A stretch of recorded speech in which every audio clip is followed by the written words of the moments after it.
I did it. That's right. I finally did it. And I'm so freaking excited. That's right. I finally took the last exam in physical therapy school that I am ever gonna take. And it is time to celebrate.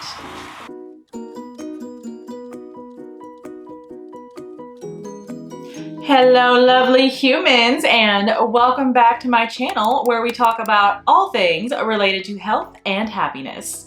And today's topic, celebration. That's right. We all love to celebrate. And in America, a lot of us celebrate with food, and more food. But is that really the best way to go about it? I think not. Now, being able to celebrate and incorporating food into that is something that's not going to work for everyone. You really have to be at a point where your relationship with food is a lot better than the point where you probably started. While I do have a long way to go still, I'm definitely doing a lot better with food than I was a year and a half ago. So shout out to my therapist for getting me there. But what I wanted to see is if I could actually practice what I preach, have a little treat meal, and to do so with reasonable portion sizes rather than going completely ham on it like I would have a year and a half ago. Also, don't worry. In just a second, I'll get to the 10 ways you can celebrate without food. Woo! Y'all don't even understand how proud of myself I am. This girl just got herself a single brownie fudge sundae instead of a double. You know how freaking hard it was for me to talk myself into not getting the double? I still want the double, but we're trying to be reasonable, dang it! And we did it! Woohoo! Thank you. There you go. Yeah, well, good morning. Thank you, you too. Oh, it's about to be on. Hey, that's not for you. Oh.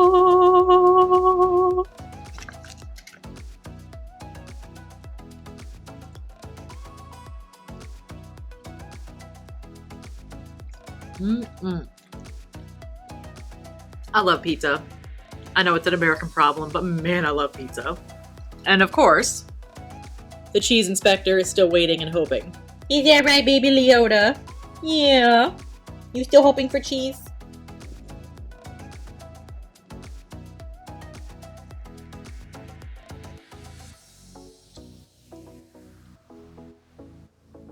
Sorry, buddy, it's not for you. That hits the spot, man. Victory!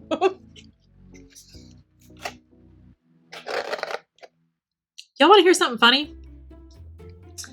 No matter how much weight I lose, I still feel like I have the 271-pound brain. Or rather, the 271-pound me, the brain that went with that in terms of the way of thinking. That was terribly phrased, I'm sorry. But basically, what I mean is my eyes are so much bigger than my stomach, even after losing 50 some odd pounds. In my head, I was like, girl, you know, I could eat half a large pizza. I could have that double brownie fudge sundae and just go to town. And I did, but on much smaller portions. Literally had the single brownie fudge sundae, and I only ate half of the personal pan, pizza. And I'm actually full. Like, I'm putting the rest away. Like, will I eat it later? Yeah, probably, when I'm actually hungry. But, like, I can't eat that much at once, and that made me actually really happy. I was like, wow. Okay, so I'm not binging for the sake of binging. I'm actually listening to my body. Who knew? Look at us making progress. And now back to your regularly scheduled program. So, if you are not at that point yet, here are 10 ways that you can celebrate something awesome without food. My bad, I can't count. It's 9. Number 1, self-care. This one is for all the introverts out there, or for people like me who are a little bit introverted and a little bit extroverted, also known as an ambivert. If you want to do something that makes you feel good, and you want it to not be something that is a giant vat of food, do some self-care. Whatever makes you feel better about yourself. For me, that means taking the time to maybe do a little face mask, cut my nails, paint them if I actually have a few extra seconds, and get a little bit spruced up. when you feel good about yourself, that kind of just continues the celebration of whatever is going right in life. Rather than coming home and being like, whatever, the day is over, I'm gonna get in my sweatpants and my jammies. Don't get me wrong, there's a time and a place for that. But when you are celebrating, you want to feel as good as possible. So do whatever it takes to go take care of your body. Whatever it is that makes you as a human being feel like you are worthwhile, that is how you celebrate. Because the truth is, you are a worthwhile person, and that alone is something to celebrate.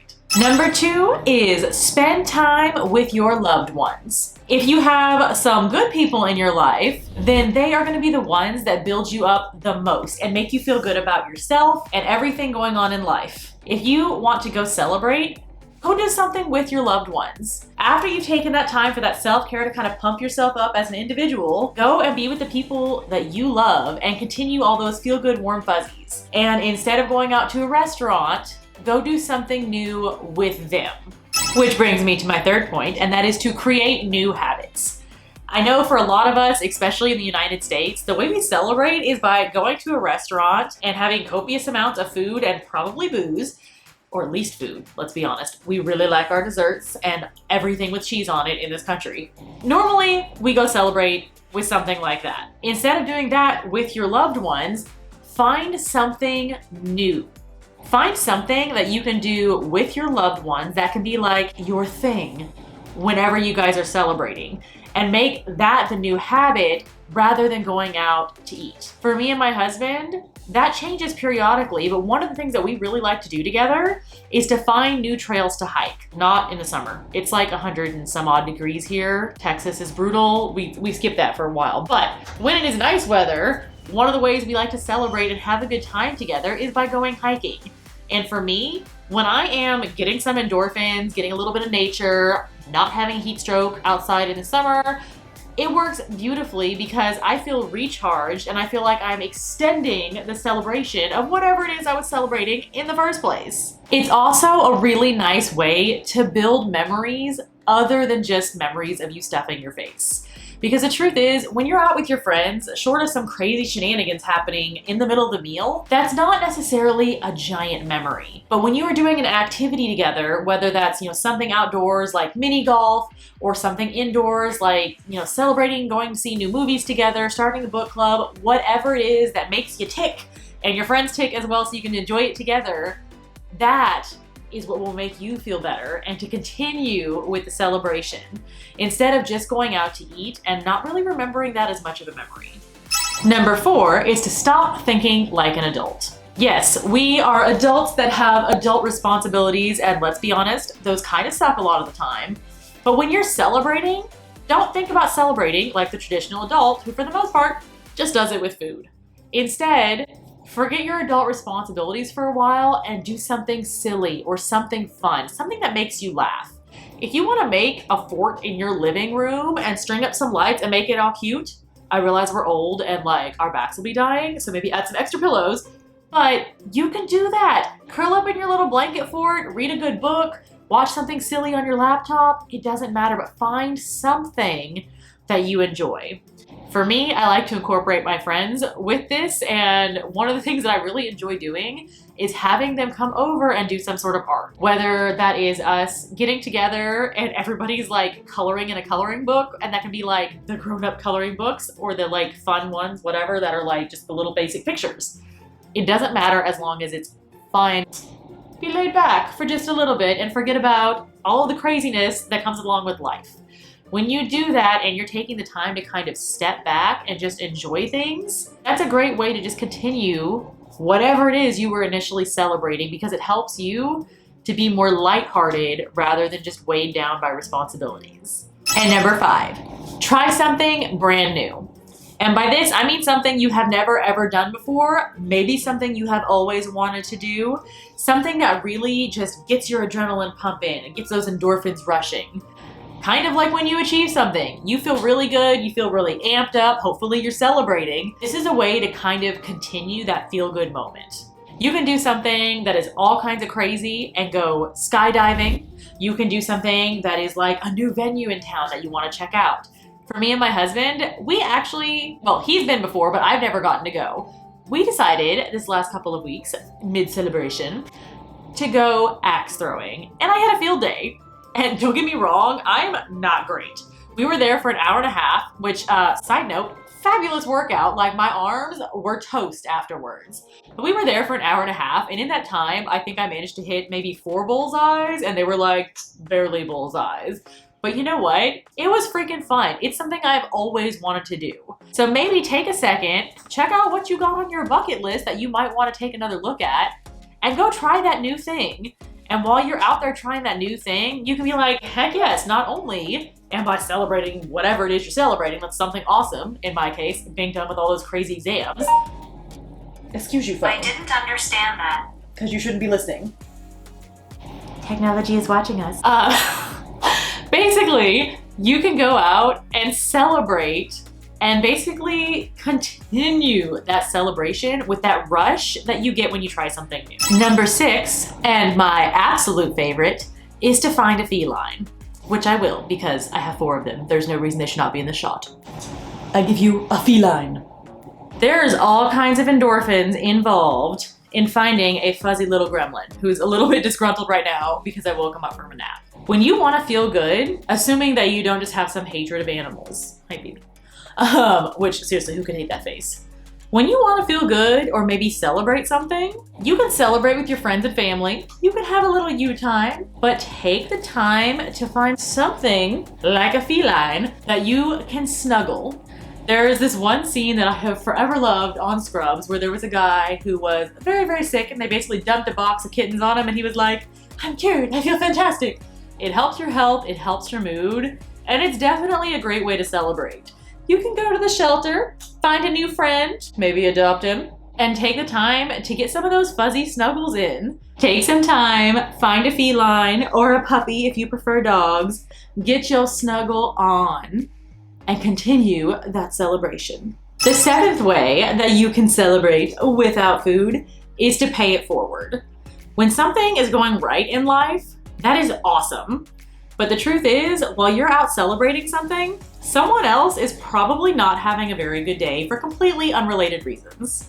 If you can find a way to maybe add some joy to their day, not only will it make you feel a lot better, but it's a nice way to continue the positivity of whatever it is you're celebrating. So maybe take some time and find a way that you can give back. For me, what I love to do is to crochet. So I try to channel that into something worthwhile, and I make scarves that I can donate in the summer, not in the summer, in the winter when it's actually cold in Texas, to people who need them, like people who are unhoused and would like to stay a little bit warmer. Did you want down? Yeah? Okay, here you go. He's like, for the love of God, Mom, enough. Find a way to help someone who is either less fortunate or even just having a bad day. It can be something as simple as paying attention to what's going on around you. So if you see someone with a super cute dress, take a second and tell them that their dress is super cute. It only takes one nice thing to brighten someone's day a little bit, and you're already celebrating. You've already got the good things happening. So why not pass that on to someone else? It's easy. Easy peasy, lemon squeezy. This actually brings me into my next suggestion for celebration, and that is to get creative. Now, I know not everyone is super blessed in the area of art, but there are a lot of different ways that you can be creative. It still gets you pumped, it still makes you feel good. It's basically a nice way to continue the celebration. One of the things that I've been doing when I have my time off from school is little projects around the house. My latest one was finding a mirror at the thrift store that I then turned into one of those like fancy moss mirrors that's all cute, and now it has little mushrooms and little hedgehogs on it. And I got to do something that made my house look a little bit nicer, but it was something that I got to put my personal touch on, and I love that. I've also been trying to do art projects on the weekend just for a little fun. So I redid our hideous old mailbox and made it a little bit cuter. And I also found a super ugly bulletin board at the thrift store that I then put fabric over, spray painted the edges, and made into a super cute photo board. There's all kinds of things you can do to be creative, and it is so much fun. If you are not into, say, the hands-on stuff, whether that be, crochet, art, redoing random mirrors, there's other things you can do. I found that one of my favorite creative outlets is actually making and editing these videos. I started out knowing absolutely nothing about how to use iMovie and have basically just progressed to where my videos are now. Still got plenty to learn, but I have an absolute field day doing these little projects and making these little skits for you guys that show up periodically and just making something new and putting my stamp on it. And that's how you can do it too. So instead of celebrating with a giant piece of cake, tempting as that is, find something that you can put your stamp on that brightens your day. It can be something in your house that you've spruced up a bit. It doesn't have to be anything crazy. You could literally take the time and maybe paint a wall in your bedroom a different color, something that makes you happy. It's a different way and a different mindset to celebrate, because if you're used to celebrating with food, you're basically having to rewire your brain and that reward system to see other things as being worth celebrating and to kind of retrain it to know that food isn't the only way that you can do that. Now, my last tip is to get dressed up. Now, that does not have to mean that you are dressed to the nines, strutting around in your heels because your girl is over 30 and really over heels, barefoot all the way, or nice sensible shoes. But get dressed up in some way that makes you feel fantastic. That can be something that is like your shirt that you have fallen in love with years ago and you finally saved up and you could afford whatever you wanted. It could be the dress that you feel the absolute sexiest in. I think I just spit when I did that. So sexy. Or it can be something which is in the realm of slightly more weird. For me, getting dressed up means getting dressed in maybe like an odd looking wig or a kind of quirky costume, which is a lot of what I do for this channel with my skits. And it has actually been really rewarding because they are so silly and so fun. Okay. Okay. Okay. Wait. Yeah. Ready, set. That legitimately scared the shit out of me. Okay. And you get to look kind of ridiculous sometimes. Like, you don't have to be dressed up looking cute. Like, one of my favorite things to get dressed up in, not dressed up, I should say dressed down in this case, are my husband's fish flops. They are completely ridiculous, and every time I see them, I laugh. And the same applies for his werewolf slippers, because wearing those makes me feel good because they are so dumb that it makes me laugh. And to me, that's just kind of a different way to celebrate. It's a different feel-good moment other than the first bite of food that you feel fabulous with, and then you eat like the entire thing and you're like, I think I overdid it a bit, and now I don't feel as celebratory, and now I'm kind of mad about it. Instead of feeling like regretful, find something that works for you to get all jazzied up. So that is my 10 tips. I hope you guys enjoyed this video. If you did, make sure to give a like down below and to subscribe if you have not yet.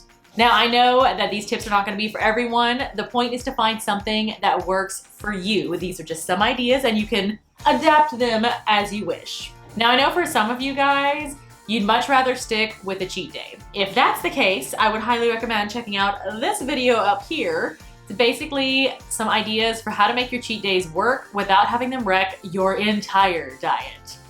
But that is all for now, and I will see you lovely humans sometime on a Friday in the future. Bye-bye!